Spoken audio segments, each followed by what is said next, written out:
Olá, tudo bem? Bem-vindos a mais um episódio do Sapere Audiocast, o podcast para você ousar a saber. Hoje temos como convidados Guilherme Rabelo, estudante de História da UFMG e também participante ativo no ensino remoto. Atualmente dá aulas para pré-vestibulandos e curiosidades na internet, em seu Instagram e no seu YouTube História com Gui. Boa noite, Gui! E aí, Gabi, tudo bem? E aí, Léo? E aí, galera que tá ouvindo o podcast? Então, como a Gabi bem falou, eu sou estudante de História na FMG. Eu dou aula em um cursinho comunitário também, pra galera que quer ingressar no Enem, em alguma faculdade, né? E eu faço um pouco também isso em minhas redes sociais, Instagram, comecei agora, que a gente vai falar disso mais pra frente também, YouTube. E é isso, espero que vocês gostem dessa conversa aqui. Como sempre, então, estamos aqui comigo, né? Léo, nosso Oi, amigo galera. Leandro. Tudo bem com vocês? Espero que gostem desse podcast. Então, Gui, já para introduzir o tema, fala um pouquinho da sua trajetória em questão dos pré-vestibular, da sua experiência como vestibulando e do que você levou isso depois para a faculdade, depois você quis, né, ensinar, passar para as pessoas de forma gratuita. Me fala um pouquinho sobre a sua trajetória. Eu comecei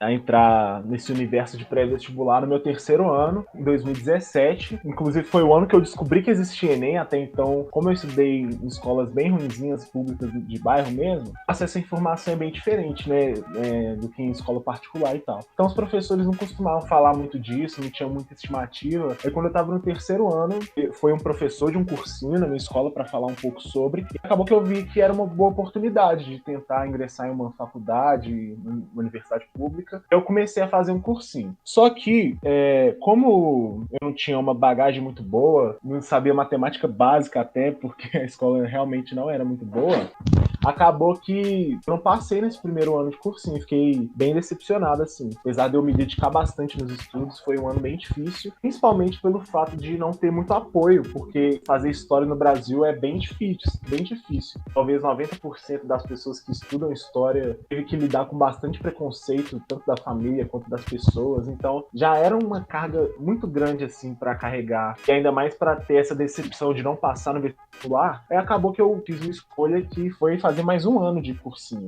E aí foi esse ano decisivo, ou vai ou racha. Então acabou que eu me dediquei muito e eu percebi uma coisa muito interessante. Como eu já queria ser professor, eu percebi que quando você exerce isso de ensinar para as pessoas, você acaba que absorve muito mais conhecimento do que costuma ser passado. Então foi um ano para mim que eu comecei a desenvolver mais isso em mim, que é ensinar as pessoas. E o feedback era sempre muito bom. Antes da aula, como eu estudava de tarde no cursinho, eu meio que ajudava as pessoas ali nas áreas que eu era melhorzinho, ciências humanas, linguagem, redação, e depois da aula também. E assim também outras pessoas me ajudavam e era uma troca muito legal. Aos poucos que eu fui ajudando as pessoas, eu vi que eu tinha muita facilidade nisso de ensinar. Eu já queria ser professor, só que foi o ano que eu meio que tive uma comprovação muito boa de que, um sentimento de que é isso que eu quero fazer pro resto da minha vida. Mesmo que eu não fosse professor ainda, não tivesse a didática que eu aprendi depois de estar na faculdade, era um sentimento que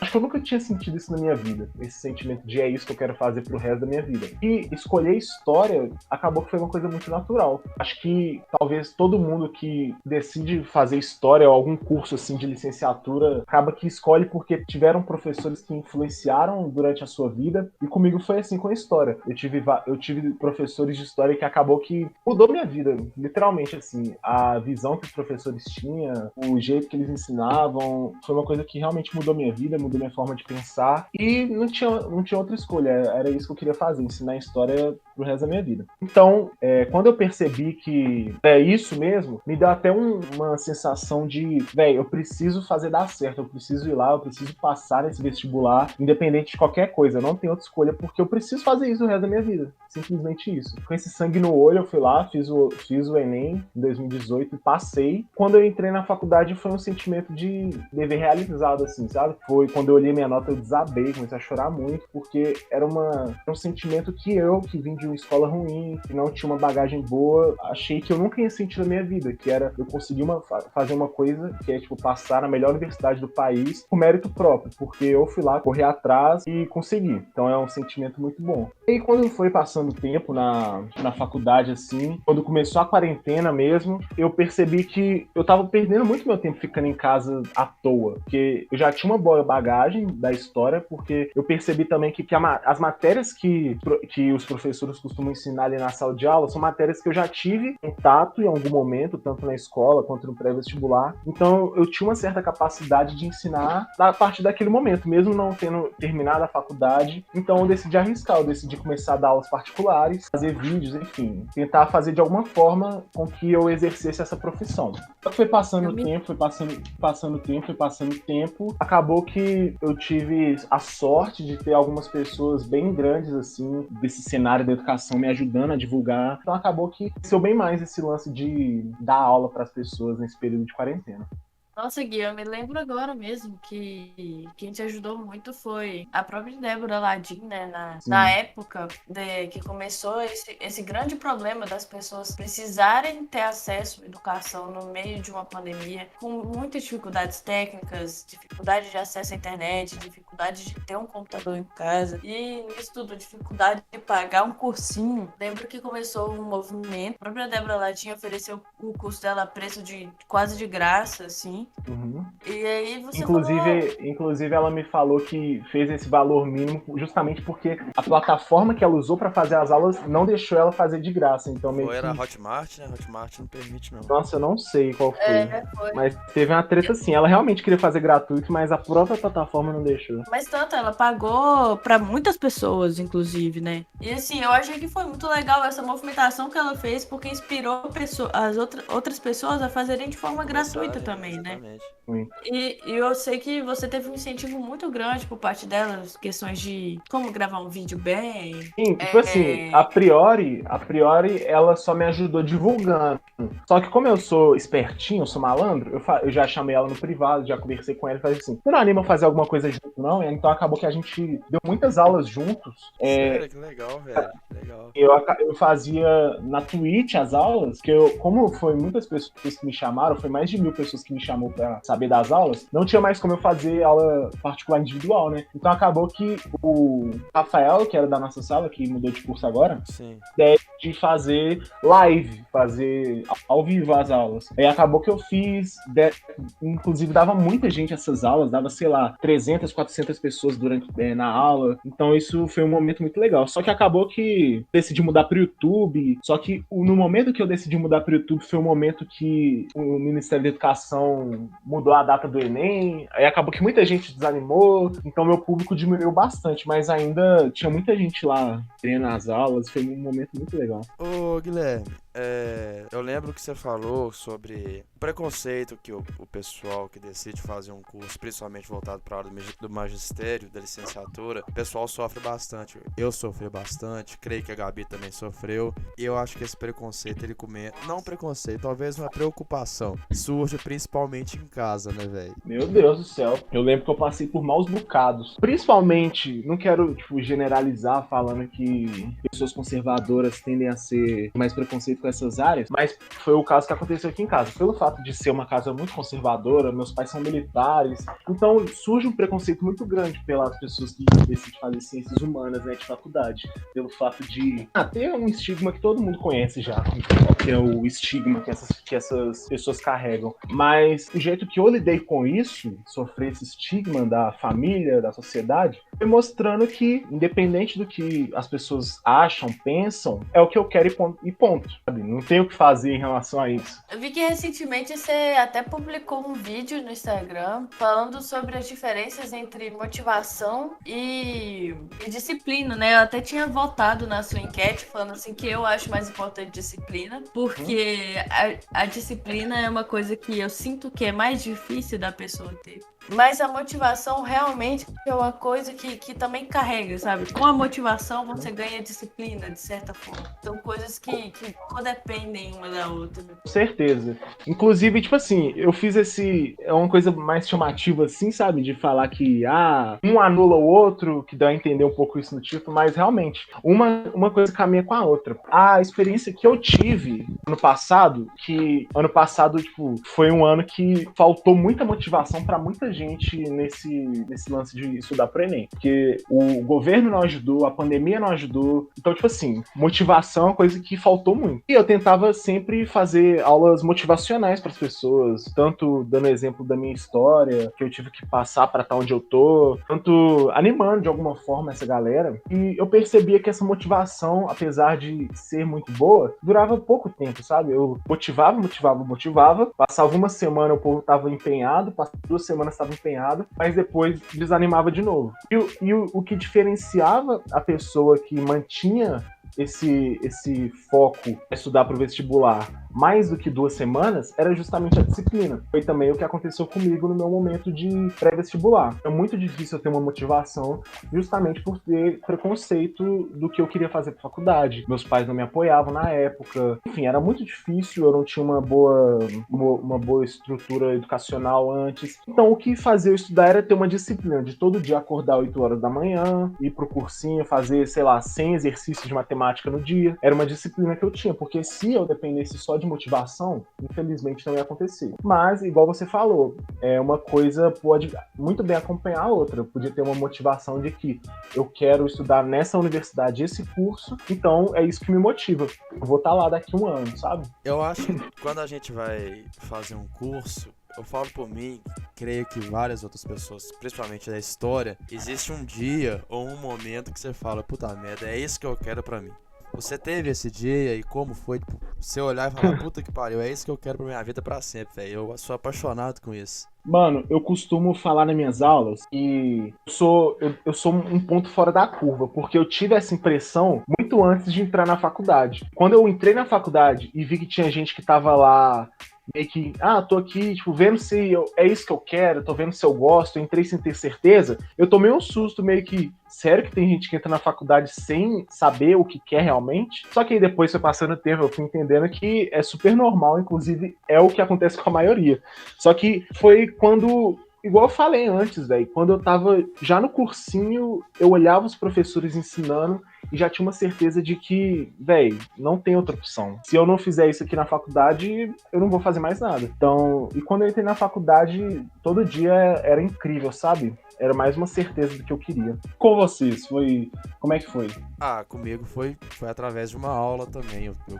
Eu fazia o pré-ENEM online, até no site chama ProEnem. Aí eu via o cara dando aula, velho, e eu fazia técnico e mecânico, o negócio tem nada a ver. Cara, quando o cara dava aula, eu ficava apaixonado. Já falei, não, é isso que eu quero pra mim, é isso que eu quero pra mim. E eu começava a explicar as coisas pros outros, e a galera gostava muito. Falei, nossa, é isso que eu quero pra mim, eu sou apaixonado com isso. E até hoje a gente ainda é apaixonado. O bom é que a história, a licenciatura, você não perde o gosto nunca, né, velho? Porque todo dia é algo novo. Realmente. Comigo é uma história engraçada sobre como é que eu tive essa ideia. Foi uma epifania, assim, eu fazia cursinho e tal, e eu sentia a mesma coisa que você sentia. Cursinho é um ritmo muito diferente de quem tá na escola pública, muito diferente. Eu estudei numa escola pública boa, mas, assim, o ritmo é totalmente diferente, porque as escolas particulares, hoje em dia, elas são voltadas para pré-vestibular. Você vê que até existem muitas críticas, né, sobre isso. Porque chega o terceiro ano deles é totalmente uma revisão. Eles fazem ensino médio no primeiro e segundo, o terceiro ano revisa tudo. Então, assim, é tudo muito rápido. E quando você tá numa escola pública, não é. Você faz tudo devagar e tal. Às vezes tem professores que não são tão bons, né? Então é bem complicado. Quando eu fui pro cursinho, eu fui pro cursinho muito bom da minha cidade, né? Graças a Deus tive essa oportunidade, mas eu tava com muita dificuldade lá, porque o ritmo era muito acelerado. E essas matérias de exatas, então, pesavam muito, porque enquanto eu tava tentando aprender uma coisa ainda, já tinha passado 3, 4 matérias na minha frente, sabe? E eu ficava pensando. Na época eu tava fazendo, né, pra medicina, como toda pessoa mesmo? que sai do ensino médio. Que diferença, hein? É, Aí assim, eu falei assim, vou fazer pra medicina, mas na verdade eu não sabia o que eu queria. E aí teve um dia no final daquele ano que eu comecei a pensar, falei, e comecei a juntar as coisas, sabe? Eu adorava as aulas de história, meus professores eram muito bons pra mim. Eu já tinha participado da ONHB, que é a Olimpíada Nacional de História do Brasil. Doido? Nem sabia que existia isso. Também nem sabia que existia. O que é isso? Explica pra nós aí, que eu nunca vi isso na Uma minha vida. paixão mesmo, assim.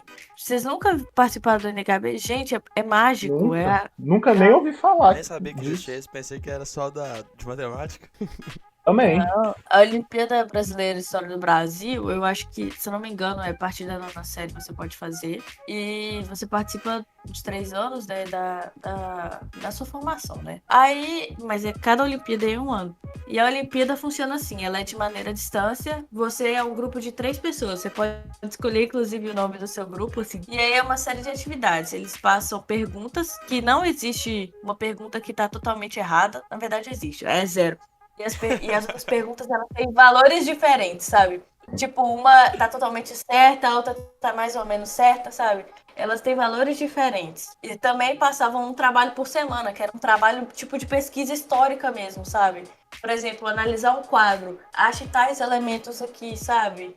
Produza isso e aquilo. Era isso que era a Olimpíada. Era tipo assim, uma Olimpíada de estudo histórico mesmo. Os professores mesmo, eles ficavam com dúvida nas questões. Era uma coisa assim, bem mais difícil mesmo, bem outro nível.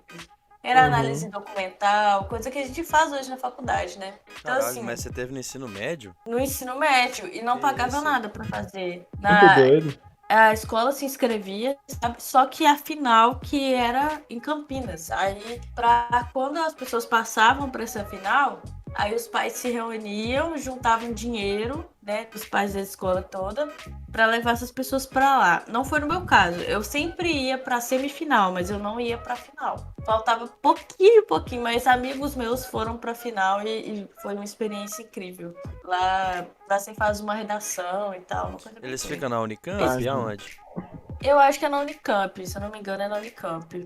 Aí acontece que foi, eu fui juntando as peças, sabe? Eu adorava essa Olimpíada, eu adorava as aulas de história, eu admirava muito meus professores. A minha mãe é professora de português, né? Mas sempre gostei muito de escutar ela falar, especialmente de literatura. Eu dava aula para os meus colegas na escola, sabe, mandava áudio pra eles explicando e tal. E eu comecei a pensar, gente, eu acho que eu tô mais negando por preconceito a profissão do que realmente tô pensando assim, não tenho nada pra fazer. Não tenho nada pra fazer. Porque eu pensava assim, eu não quero escolher nada, eu não tenho nada em mente. Então eu vou fazer medicina, que é uma coisa que a minha mãe acha que é bom, sabe? Eu vou fazer medicina, já que eu não tenho nada em mente. Mas na verdade era que, de certa forma, eu tava negando uma coisa que era minha, sabe? Eu sou a história, gosto de história, e isso faz parte de mim, só que eu tava negando por preconceito próprio meu, né? E foi nessa epifania que eu resolvi cursar história. Aí meu irmão, inclusive, me apoiou na época e tal. Foi isso que me fez ir pra faculdade. Eu passei na UFJF na época, né? De Juiz de Fora, e não tinha passado na UFMG. E quando aconteceu, foi assim, eu fui, me inscrevi na UFJF, fui pra lá, procurei apartamento, gente, eu fiz tudo.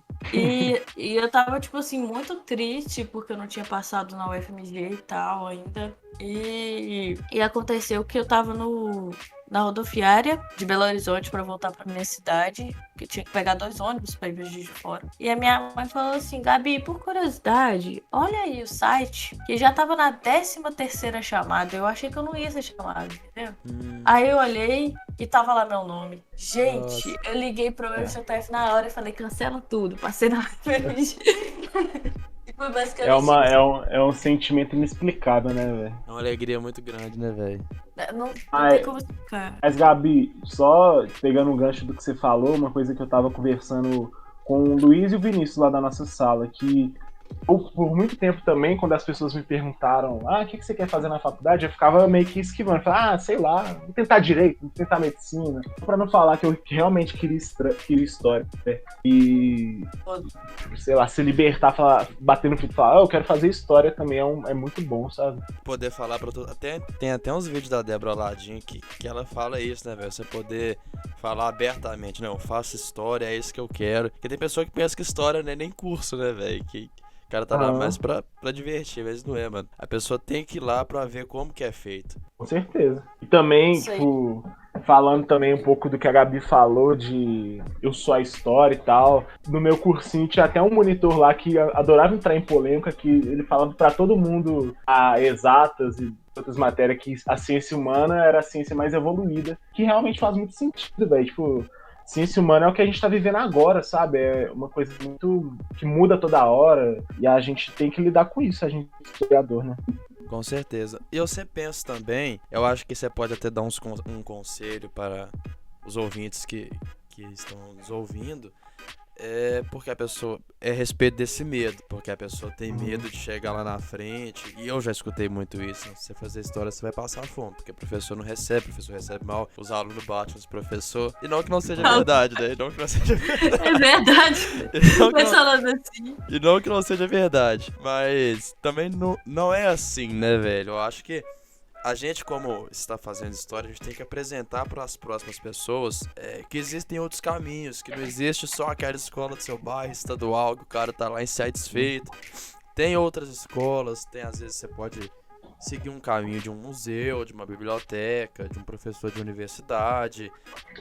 Qual que é a sua perspectiva sobre isso? Assim, desculpa, inclusive, já vou até pedir desculpa pra quem tá ouvindo isso aqui, se eu estiver sendo muito forte nas minhas palavras, mas eu penso que se uma pessoa tem medo de fazer história, já nem faz, porque, sabe, é um negócio de que as pessoas que vão entrar na faculdade de história é gente que realmente tá ali pra arriscar tudo, tipo assim. Eu tô aqui porque eu não tenho medo de fazer o que eu quero. Então, se você tem medo de fazer história, já pensa em outra coisa. Então, vai fazer um curso que você tem mais garantia, porque eu acho que, inclusive, para você ser professor, você tem que ser uma pessoa que não tem medo de enfrentar as coisas, sabe? Então, minha dica é essa. Se você tem certeza do que você quer fazer história, não tem medo, vai. Mas se você tem medo, pensa um pouco se é isso mesmo que você quer, porque às vezes vai ser mais decepcionante pra você. Ainda mais quando o cara chegar numa sala com 40 alunos, o aluno tá em cima do ventilador. Não, aí vai ficar maluco. Vai chegar uma matéria que ele acha chato, já vai falar, então deixa pra lá, vou buscar outra coisa, e você vai acabar perdendo o seu tempo. É porque também tem matéria que não é tão atraente. Não que não seja ruim, que a matéria seja ruim ou sei lá, mas tem matéria que não é tão atraente como as outras. Mas depende de cada pessoa também. Sim. Varia, isso é uma coisa que tem em todo curso. Exatamente. Também. Se você for pensar, tipo assim, você tem que entender que você vai pra faculdade, mas você vai estudar também coisas que você não gosta, entendeu? Tipo, apesar de ser um pouco mais específico que no ensino médio, na faculdade você também estuda coisas que você não gosta. Eu acho que vai de persistência e criatividade. Eu acho que são as palavras que eu defino muito o curso. Não por parecer que ele é difícil, coisa do tipo, mas, sei lá, pra quem pode. Mas eu acho que são palavras porque a pessoa, pra querer estar lá, né, meio de tanto preconceito que existe da profissão, recentemente só, que foi considerado realmente uma profissão, né, que a pessoa tem que estar lá, ao mesmo passo que ela tem que ter criatividade, né, pra ver novos horizontes, pra lidar com uma sala de aula, pra criar um conteúdo diferente para as pessoas, sabe? Então, eu acho que são as palavras que definem muito bem licenciatura em História. E História também, bacharelado. Tem que ter muita coragem. Então, assim, se você tá com medo, pensa aí. Pensa direito, né? Você tá com medo. Não, com certeza. certeza. E também... eu acho que muitas vezes a gente vê o professor do estado também, a gente pensa que o cara tá com preguiça, nem não, mas a questão não é essa, porque eu acho que ele chega como nós, cheio de sonhos, cheio de vontade de ensinar, mas quando ele chega e vê o sistema como ele é, se o cara, igual você falou, o cara não tem total certeza daquilo que ele quer, ele vai tremer, ele vai desistir. Tanto que eu conheço várias pessoas que formam na licenciatura, chega pra dar aula, no primeiro dia de aula desiste e caça outra coisa, porque é uma coisa bem complicada mesmo, se o cara não tá preparado. Inclusive... Eu tava falando que isso entra num tema que eu acho muito importante também, que é o seguinte, como as pessoas, né, os adolescentes e tal, eles estão entrando muito cedo na faculdade. Eu sei que a gente não pode falar tanto sobre isso, porque a gente entrou cedo na faculdade.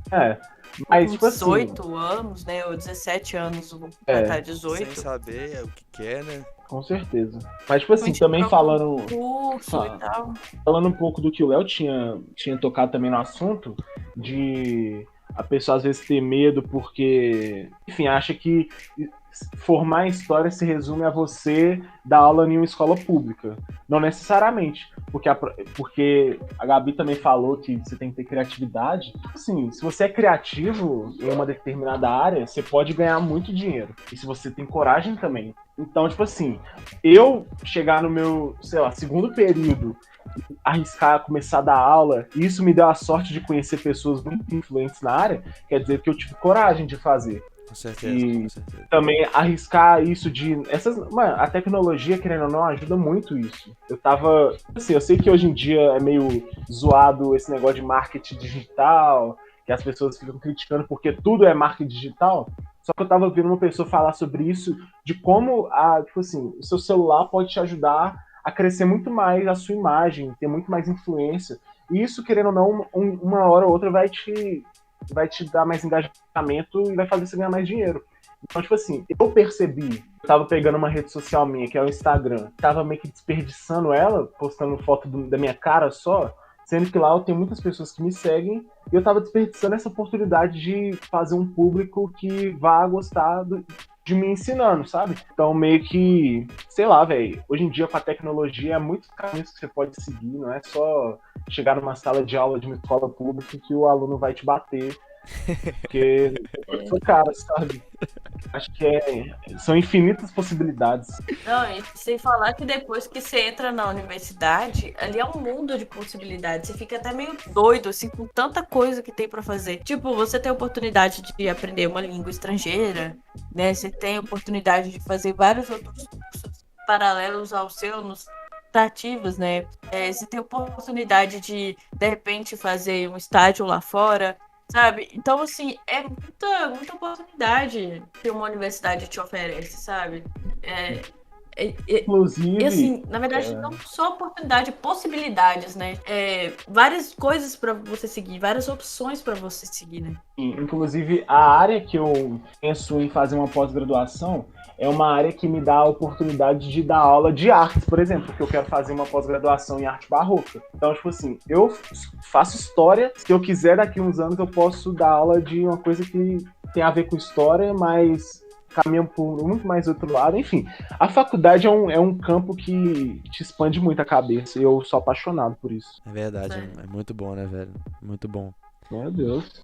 A universidade, né, é uma coisa boa. Tem várias E principalmente, coisas. e não querendo tipo, puxar sardinha pro meu lado, pro nosso lado, mas principalmente a UFMG. Eu acho que a UFMG é uma faculdade muito diferenciada, sabe?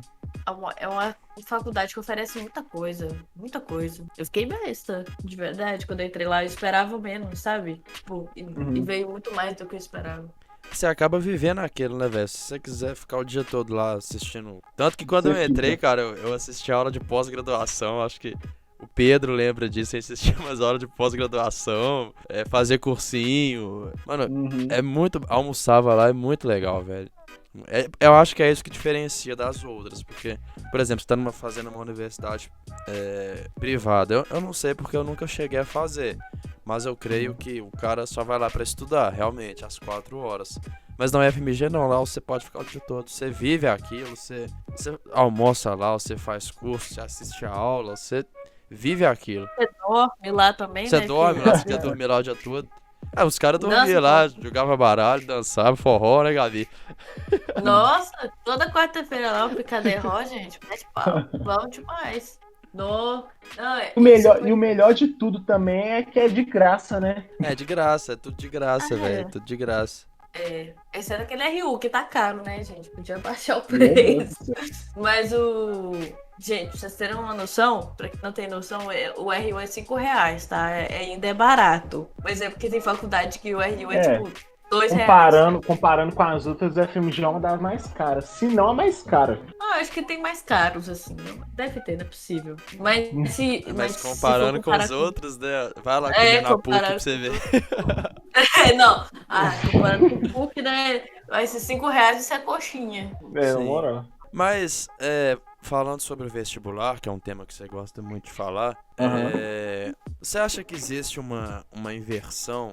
Eu sempre pensei nisso, sabe? Aí vocês me falam se vocês concordam comigo, a opinião de vocês, sobre uma inversão dos alunos das federais, que é da universidade pública. Eu acho que o aluno que está na universidade pública é o cara que estava na escola particular, que tem condições de estar na privada. E o cara que está na privada é o cara que sempre estudou numa escola pública, que tá lá pagando FIES ou no ProUni, porque ele não tem condições realmente de pagar. Eu acho que tem uma inversão muito grande na universidade. Mano, eu acho o seguinte, eu já pensei muito nisso também, já conversei com algumas pessoas, e o problema é que as pessoas de escola particular meio que vão fazer o Enem e passam, são justamente as pessoas que falam mal das cotas, falam, não, tá roubando minha vaga, isso e aquilo, e acaba que as pessoas pobres ficam meio que jogadas de lado, porque fica se sentindo culpado por ter cota. Tá pensando em cotas necessariamente, tem um problema que dentro da cota existe essa inversão que você tá falando, porque a pessoa que estuda em escola pública se difere de uma pessoa que estuda em escola pública e já faz cursinho. Porque essa pessoa ainda consegue cota de escola pública, que foi o meu caso.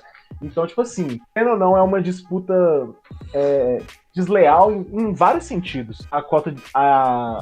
Não tem como competir um aluno de escola pública com um aluno de escola particular. Não tem como discutir um aluno de escola pública que fez cursinho com só que fez escola pública, mas aos poucos as cotas vão tentando ajudar ali. Tipo, existe cota de baixa renda, racial e que estudou em escola pública. O problema é que, pelo menos no caso da história, são 4 vagas essa cota, sabe? Então, tipo assim... Muito pouco, né?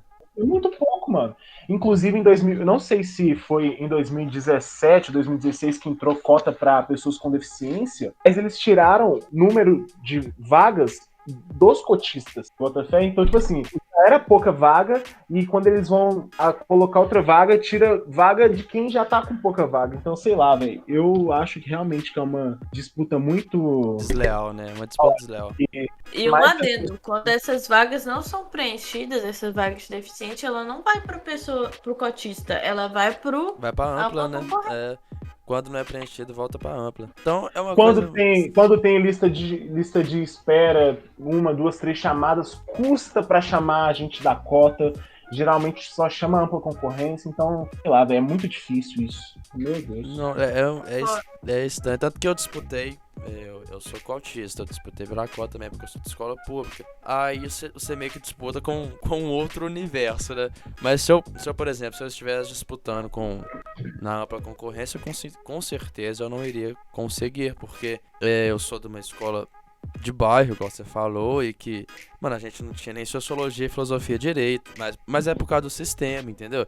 Tanto que quando eu cheguei na universidade, a gente teve aula de sociologia, eu fiquei super perdido, porque eu não sabia nada de Durkheim, de Weber, eu não sabia nada daquilo, então tive que estudar dobrado pra tentar acompanhar o ritmo, tanto que no primeiro semestre eu apanhei bastante, porque eu tive um ensino muito ruim mesmo, mas eu não culpo os professores, nem os alunos, eu culpo o sistema que é muito ruim, e é uma disputa desleal, igual você falou, é até covarde, eu acho que é uma disputa covarde. E se for colocar também pé de igualdade no vestibular, vai chegar na faculdade e vai acontecer isso que você falou. Vai chegar e vai ter gente que sabe mais, vai ter vantagem. Porque no curso de história, uma coisa que eu percebi, que meio que tudo que você aprende ali depende de uma bagagem já, sabe? Tipo, não é tão a fundo. Por exemplo, eu tenho amigos que fazem curso de exatas. Quando eles vão estudar cálculo 1, o professor vai literalmente do zero. Vai te ensinar do zero, matemática básica, e vai aos poucos. Na história eu não senti tanto isso. Eu achei que os professores esperam de você já um conhecimento prévio de algumas coisas, sabe? Não, com certeza. Ele não vai chegar e te explicar o negócio do princípio. Acho que né? O cara já realmente, tem que saber. sabe? Mas depende muito. Uma coisa que eu senti foi, na verdade, o conhecimento de você saber ler e escrever academicamente. Que isso foi uma coisa que eu senti. Alguns professores tinham mais paciência quanto a isso, né? Outros nem tanto. Às vezes os próprios alunos não tinham paciência. Que dava muita dificuldade no primeiro semestre, especialmente para quem veio de escola pública bairrista, né?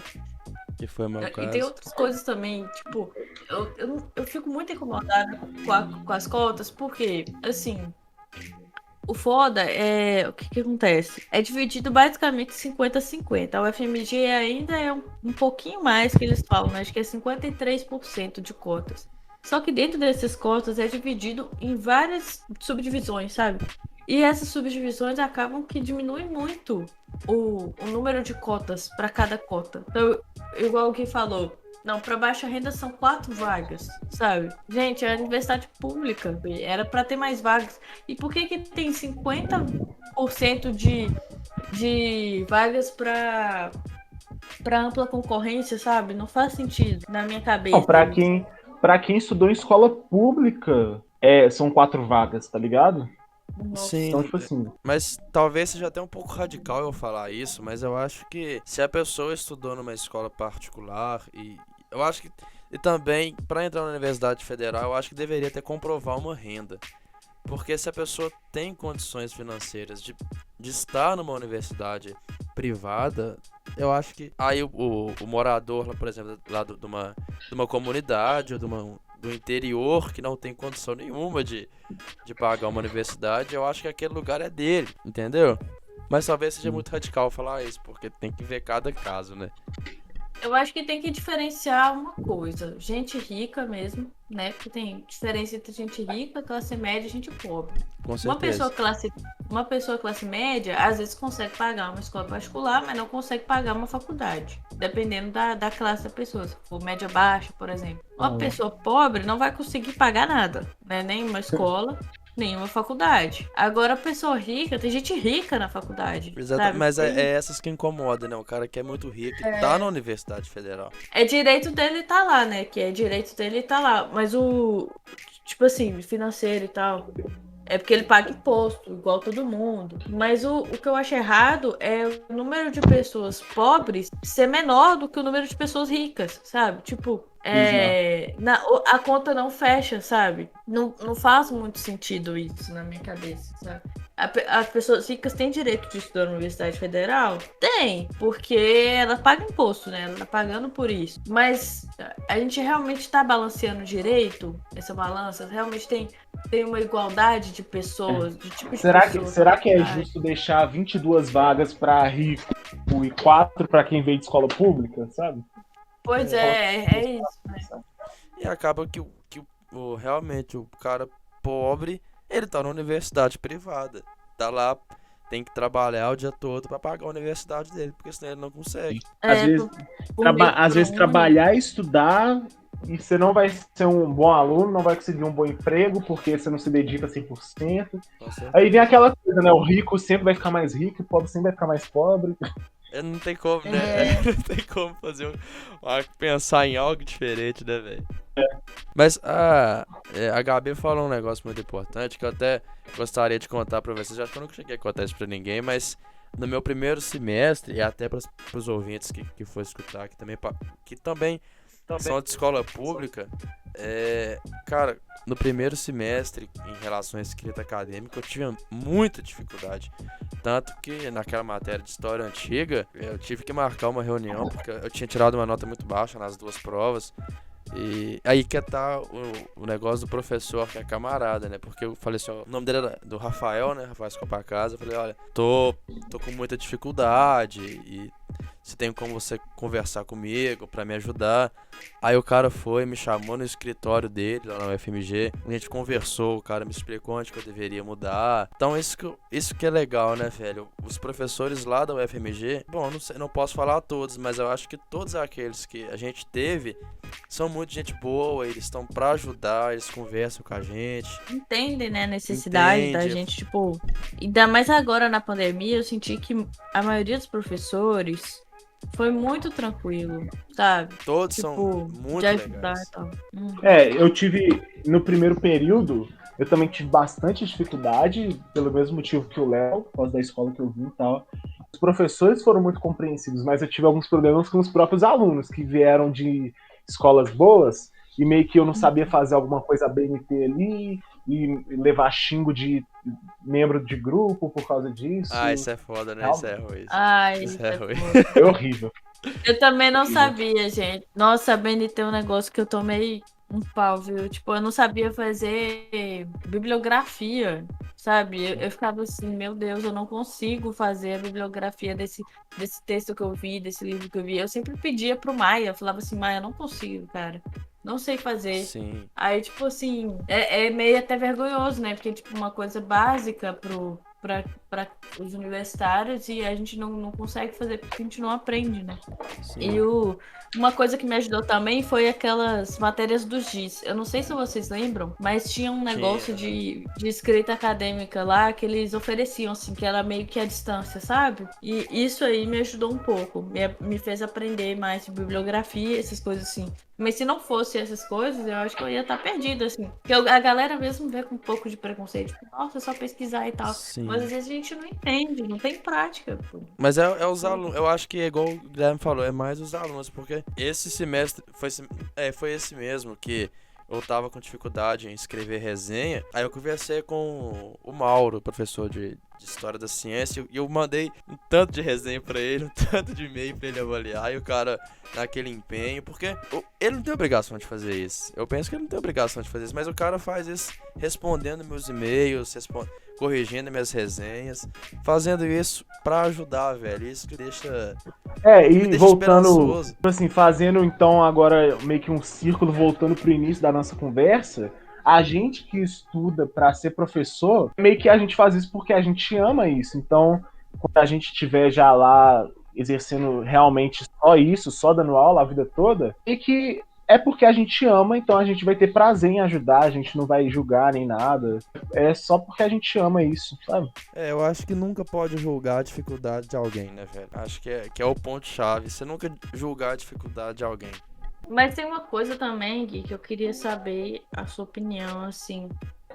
É o seguinte, as suas aulas agora, com a pandemia, você sente que você teve mais dificuldade de dar aulas, tá? Porque a gente sabe que a motivação dos meninos diminuiu muito, né? Tipo, eu acho que se eu tivesse no lugar com todos esses problemas que o MEC tá tendo, troca toda hora de ministro e nem atrasado, SISU, usuário e tal, eu também ficaria desmotivada. Mas você tá tendo problemas em questão de organização, que são coisas que os professores estão falando, reclamando muito, sabe? Aluno que não presta muita atenção na aula, dorme, dificuldade também de você conversar só com a câmera, não ver o Sim. rosto das pessoas, né? Não, e E tal. completando a pergunta, Gabi, sem contar que tá verdadeiramente uma zona, né? Porque você vê que o Sisu toda hora fala que. Não sei, mas eu acho que eles vão adiantar porque tava com os negócios errados. Você vê que também o pessoal tava reclamando que. Acho que eu vi até um vídeo do Humberto Mandarino. Ele falando que o cara teve a mesma. Ele acertou as mesmas coisas do que o rapaz que fez o Enem digital. E o cara que fez o Enem impresso, eu acho que ele tirou mais, velho. Sendo que eles acertaram a mesma coisa, exatamente a mesma coisa. Então, o sistema lá tá completamente confuso e tá uma zona danada. Nossa. Mas aí eu queria saber se você tá tendo essas dificuldades, além da motivação dos alunos, em razão desse problema, né, igual o Léo falou, você tá tendo essas dificuldades de interação, que eu acho que isso é uma coisa muito importante para a licenciatura, para quem dá aula. Sim, eu acho que a principal dificuldade. Eu acho que em sala de aula, uma aula que daria 1 hora de aula, online dá 30 minutos. Porque às vezes tem dia que realmente ninguém quer participar. Tem aluno que deixa a câmera desligada e você não sabe nem se tá ali ou se não tá. Antes de começar a aula, eu sempre sugiro para as pessoas, para quem puder ligar a câmera, só para ser uma aula mais didática, uma aula mais interativa. Mas tem gente que não liga. Então, tipo assim, é uma das dificuldades. Às vezes você sente que você só tá jogando conteúdo para as pessoas porque, por exemplo, eu dei uma aula de Revolução Francesa ano passado, que para mim ia durar, sei lá, umas 3 aulas, porque eu achei que ia ter pergunta, eu achei que o povo ia comentar, isso, aquilo, mas durou uma aula só e ponto, tipo, sabe? Então, sei lá, tem que... A maior dificuldade do professor é realmente essa, meio que tentar tirar leite de pedra, às vezes, gente, pelo menos num tom mais humorístico, falar, eu só vou continuar se alguém falar alguma coisa aí, falar de um jeito mais humorístico, mas tentando tirar alguma coisa dos alunos. Quebrar o gelo, Então, né, cara?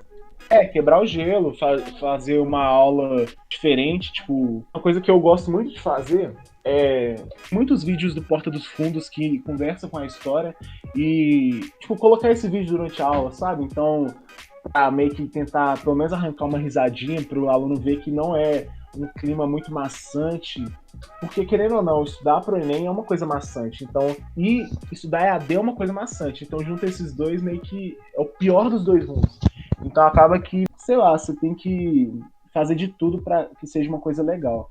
Porque senão o que vai acontecer é chegar uma aula sua e ter 2 alunos. Sabe? Então acaba que os alunos desanimados vai fazer com que o professor fique mais desanimado e vai entrar numa corrente. Meu Deus, é um desafio muito grande. Também respondendo o que o Léo falou também sobre esse lance do Enem, do SISU ser horroroso, enfim. Uma das maiores dificuldades, além dessa do que a Gabi falou, para mim é realmente essa. Porque em 2017, 2018, 2019, o Enem estava seguindo um padrão muito, muito certo, sabe? Tipo, vai cair 4 questões de Era Vargas, vai cair 3 questões de Primeira República, 3 questões de Segundo Reinado, e a gente vai dar um foco maior nisso para vocês irem bem. Que acabou que chegou esse Enem de 2020, o Enem meio que mudou o foco um pouco. Não, as matérias que eram óbvias de cair, acabou que não caíram, e matérias que nem eram tão óbvias assim, que às vezes o professor fala muito rápido durante as aulas, caíram bastante. Por exemplo, questões de Pernambuco, coisas assim que às vezes a gente não dá tanta atenção. Então, existe esse desafio também do professor e percebendo o que o Enem tá... para onde o Enem tá caminhando, para você não chegar... Foi um erro que eu cometi, eu confesso. Eu cometi esse erro ano passado de falar de Era Vargas 3 aulas, chegar na revisão final, ficar falando de Era Vargas até, e chegar no Enem e não cair nenhuma questão de Era Vargas. Então uma coisa também que eu tô aprendendo aos poucos é dar uma ênfase importante em todas as matérias de história, pelo menos, que cai no ensino médio, sabe? Então, aos poucos a gente vai aprendendo também a lidar. Sim. Cara, eu acho que não é nem erro, mano. Eu acho que quando eu fiz o pré-ENEM online, foi várias aulas de Era Vargas, mas porque a gente espera que caia isso, né, velho? Caia coisas E relacionadas... não caiu. E não Simplesmente não caiu. A prova do Enem do ano passado e desse ano em relação à história, eu vou falar, eu acho que foi muito mal feita. Essa é a minha opinião, né?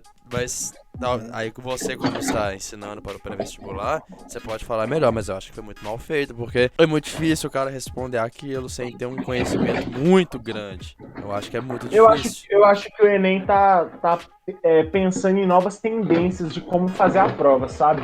Eu acho que por muitos anos os estudantes ficaram presos em...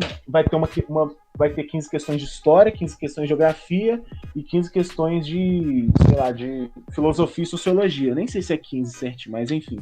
Eu acho que o Enem só tá meio que querendo mudar isso, fazer uma prova um pouco mais interdisciplinar.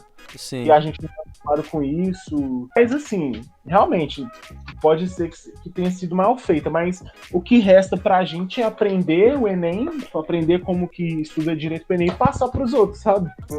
Independente se eu acho mal feito ou não. Não acho que não do ano passado, né? Porque 2020 foi acabando muito pro final. Mas o de 2019 eu cheguei a fazer. E a impressão que eu tive particularmente foi exatamente isso. Não dava pra perceber qual que era a diferença entre a prova de literatura e a prova de história, sabe? Parecia que era uma continuação. E você chegava na prova de história e era meio confuso. Você não sabia se aquilo era história, geografia e outras coisas. Era tudo muito misturado, assim, sabe? Eu acho que a tendência é ficar cada vez mais assim. E assim... Em compensação, também tinha aquela prova de exatas na época, também tava mais fácil, apesar de continuar sendo chato, né? Na minha opinião, eu odeio. Mas eu senti que tava muito misturado, sabe? Muito, muito confuso, assim. E também foi uma quebra de expectativas. Sabe? Exatamente. Nossa, ninguém esperava aquela prova. Foi uma coisa, assim, muito diferente do convencional. Eu acho que a última vez que aconteceu isso, eu me lembro que os professores até relembraram, na época que eu tava terceiro ano, assim, meu professor de geografia, ele chegou a comentar. Ele falava assim, quando muda a banca, a prova fica difícil, porque ninguém espera que ela vai mudar. Então, eu acho que é um caso disso também. Mudou a banca, mudou como vai fazer a prova, e a prova acaba ficando mais difícil, porque ninguém espera, né? Os professores não esperam, os alunos não esperam. E eu acho E que o problema é nosso, professores, de tentar aprender e passar pra eles. é isso que eu ia te perguntar. É o desafio do professor de. Porque aí ele fica meio que desarmado, né, velho? Que aí a gente quer falar sobre Era Vargas, Revolução Francesa, Revolução Industrial, que é uma coisa que, tipo, cai nitidamente. Você sabe quando é a questão? Revolução Industrial. Antigamente, essa questão de Era Vargas, essa questão é de Segunda Guerra Mundial. Mas aí, com essa mistura, cara, fica muito complicado do professor ensinar. Você acha que isso se tornou um desafio muito grande, aumentou bastante? O que você pode dizer pra gente? Mano, eu tava muito com essa dúvida antes de começar o semestre, necessariamente, que eu fui perguntar pra uma amiga minha que dá aula de história há alguns anos a mais que eu, né? Eu falei, e aí, tipo, o que eu faço? Eu tô perdido. Aí ela me deu uma dica que me deixou chocado, assim, sabe? Eu fiquei de cara com o que ela falou pra mim. Ela virou pra mim e falou assim, ó, ensina tudo. E é isso, sabe? Tipo, apesar de ser um desafio de o Enem simplesmente poder mudar de novo nesse próximo Enem de 2021, mas o que eu tô fazendo eu tô pegando a história, no caso, no cursinho eu dou aula de História do Brasil só. Então eu tô pegando a história do Brasil de 1500 até 2021 e ensinando isso tudo ao longo do ano. E tipo assim, então se cair alguma coisa de história do Brasil, com certeza vai ser uma coisa que eu já ensinei. E uma coisa que eu propus também nesse cursinho que eu dou aula, que eu tenho bastante liberdade lá, as diretoras me dão bastante liberdade, é de fazer muito mais encontros interdisciplinares. Então assim, talvez uma vez por mês, 2 vezes por mês, quinzenalmente, fazer encontros interdisciplinares de pegar 2 disciplinas que dialogam entre si e fazer um aulão, sabe? Então, tipo assim, é o que eu tô fazendo. Eu acho que atualmente é a forma mais inteligente de ensinar por Enem, até porque a gente não tem certeza de nada. Tipo, eu acho interessante porque na minha época de cursinho e tal, tinha muito isso, sabe? Dos próprios alunos falarem assim, não vou estudar essa matéria porque ela não cai, sabe? Vou pular essa parte porque ela não cai, vou focar em coisas que caem. Mas agora a gente não tem como saber, tu tem que estudar tudo. Imagina um menino de fazer isso tudo em um ano aqui. Mas cara, é complicado. Tanto que quando eu fiz a prova do Enem, o que me salvou foi porque eu acertei todas as questões de história. Porque, acho que foi 2019 ou 2018. Foi 2019 que a gente fez, não foi? Não, pera, a gente fez 2018 pra entrar em 2019. Então foi 2000. Pô, as questões eram nítidas. Isso é história. Isso é filosofia. Isso é geografia. Aí eu fui fazer do outro ano, eu falei, puta merda, isso tá difícil demais, tá muito mais difícil que ano passado. É porque eu também não tinha estudado, né? Tem isso também. Mas aquela prova de 2019 eu achei ela mais de boa, assim. 2018, quer dizer. Foi, tava bem de boa, ela tava bem de boa. Às vezes a prova do Enem é até gostosa de fazer, né, velho? Se o cara não tá com a pressão de passar no vestibular que vai mudar a vida dele. Mas se você fazer pra testar o seu conhecimento, é gostosa de fazer. Mas não fala isso pros seus alunos, não, senão eles vão até bater no você. Não, mas eu acho que o negócio da prova é muito cansativo, sabe? Às vezes você sabe tudo, mas é o tempo da prova, você tem que ficar lá. É uma prova de resistência, né? É um Big Brother de prova. Assim. Sim. Eu até falo com pessoas que vão fazer o Enem, que às vezes tem alguma galera que vai fazer Enem, me pergunta alguns conselhos, e eu sempre falo não perca tempo com questões difíceis. Por exemplo, às vezes o cara tá fazendo uma prova de matemática, vem uma questão de logaritmo, pra que você vai ficar 5 minutos fazendo essa questão? Porque o Enem, ele sempre vai... As questões que valem muito são as questões fáceis. Às vezes o cara deixa de fazer uma questão fácil, que todo mundo vai acertar, pra ficar 10 minutos fazendo uma questão de logaritmo. Ela é fina, né? O que vai aumentar a sua nota também no final é acertar questões fáceis, né? Exatamente. Então, meio que... Mas, você tem algum resumo? Vamos resumir a nossa conversa hoje? Um conselho que você possa dar para os ouvintes que às vezes quer ingressar no vestibular e está estudando, né, para o vestibular. Você tem algum conselho que você possa dar? Um resumo final para a gente poder encerrar?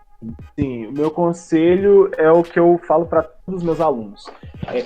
Não se preocupem em fazer uma coisa que te dá dinheiro na faculdade, e sim se preocupem em ser feliz, em ser o melhor no que você é. Porque quando você é o melhor no que você faz, você é o último a ser mandado embora e o primeiro a ser contratado. Então, assim, se preocupe em ser feliz, sabe? Em ser uma pessoa realizada e fazer as coisas que você gosta com todo o seu coração. Porque tem muitas coisas que a gente pode escolher na nossa vida, assim, sabe? Tem muitas escolhas que a gente pode tomar. Mas o importante é, em tudo que a gente fizer, a gente dar o nosso melhor, porque é só o que a gente pode fazer, sabe? É dar o nosso melhor no que a gente faz. Então, não desistam dos seus sonhos e bebam bastante água. A felicidade tá em fazer aquilo que gosta, né? O cara tem que pensar que ele vai ficar 10 horas por dia, de segunda a sexta, aquilo que ele não gosta, então fudeu, né? O cara tem que pensar que ele nunca mais vai aposentar, tá ligado? Nunca mais vai aposentar. Então eu tenho que pensar bastante em fazer pensando em dinheiro, porque vamos ver que a vida vai ficar boa. Mas você tem alguma pergunta, Gabi, pra fazer pra gente poder encerrar? Não tenho não, mas eu gostaria de lembrar, né, gente? Não deixa de seguir as redes sociais do nosso convidado.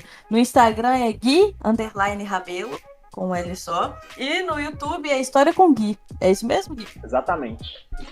Não esqueça também de seguir as nossas redes sociais, que é Sapere Audiocast no Instagram e também no Spotify e no YouTube. No Spotify e no Instagram é tudo junto. Exatamente. Aí a gente coloca já tá na biografia, é só o pessoal ver lá no Instagram. Mas espero que todos tenham gostado. Muito obrigado pelo A gente que agradece gente. a A gente que te participação, agradece, viu? a gente que te agradece pela sua atenção, por ter ficado uma hora com a gente aqui. Porque não é fácil, né?